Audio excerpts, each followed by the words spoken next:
And now we go over to Jake the Writer with his regular slot here on Radio Free UK.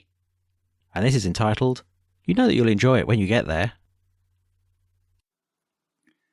This week's podcast from Jake the Writer, retired travel writer and journalist, author and blogger, talks about his lifelong aversion to parties.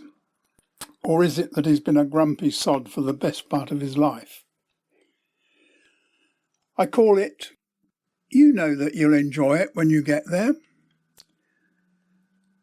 I had a big boy's birthday last week. I'd reached such a great age that I didn't wish to be reminded of it. All I wanted to do was ignore it and hope that it would pass unnoticed. What would life be like if parties had never been invented? Tents would still be used, but now solely for a place for Boy Scouts and campers to sleep. You see, we're not programmed to enjoy parties that much. Think, when you were little, you liked your teddy and you liked your mother and father, but other children were the enemy. You were forced to go and sit quietly until one of your enemy's mothers comes up and makes you join in. Then when we get older, going through the rite of passage, and another enemy's mum finds you face down in her flower bed sometime around dawn. And then when you're married, you get into huge trouble for dancing with the wrong girl in the wrong way for far too long. So there you have it. I'm not programmed to be a party goer. But more to the point, I'm not happy being old in the first place, and I certainly have no wish to broadcast it.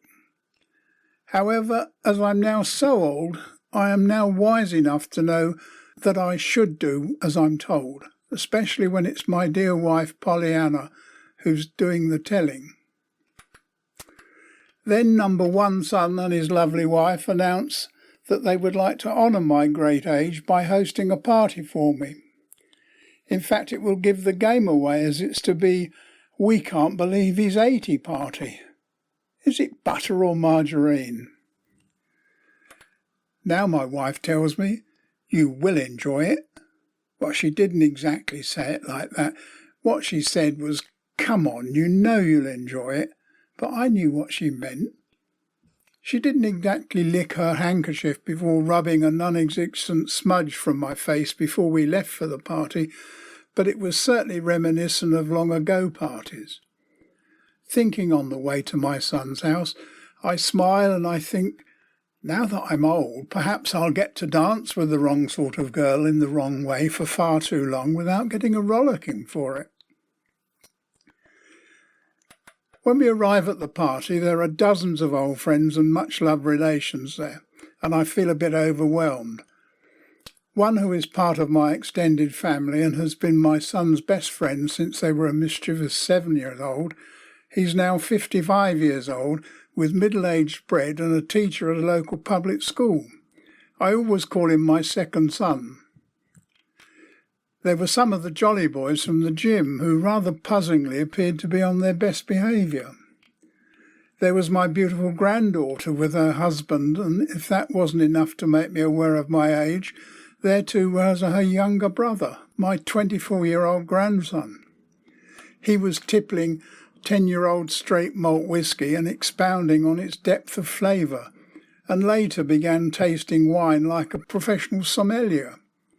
My daughter told me later, when they got him home, he was chilling out in the carpet and in her bad books. I managed to convince her that this was a necessary rite of passage, a ritual that everyone goes through to move on to the next stage of their life. Been there, done that. There were my late sister's kids together with their lovely kids, and the great thing about those lovely kids, they've all turned into lovely adults. Yay, a party without children. Someone must have realised that other children are the enemy. The party isn't looking too bad now, and I might get to dance with the wrong girl in the wrong way for far too long. I've been making notes of likely lasses. Perhaps, like my grandson, I've gone through my own rite of passage and have gone through a transition, and my change of status has moved on from my dislike of parties to actually enjoying them. I've not exactly become a party animal. Perhaps that will come later. My celebrations haven't finished yet because next Friday my favourite niece has invited me to dine at my favourite fish restaurant in my favourite English village, whose menu costs a lot more than a whole book of stamps, all to celebrate my great age.